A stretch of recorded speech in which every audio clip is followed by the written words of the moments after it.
Alright, I'm about to attempt something I may regret. There's this massive bog hole in front of me. I'm going to go off around to the right. There's a bit of soft stuff, but it seems more solid following the tracks everybody else has gone to go around. I've been out and had a good look around. Nothing seems to be really a reliable way to get through other than that. So I've got a trailer on, I've locked the trailer brakes. I'm going to go 6-wheel drive, and I'm going to try and maintain momentum as I come in. So let's go low range third, in low range. Here we go.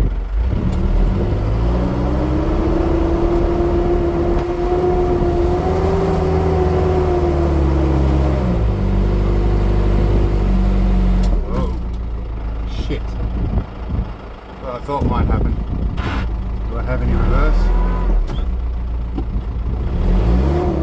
Okay, I'm going to dig myself in further. I am now stuck.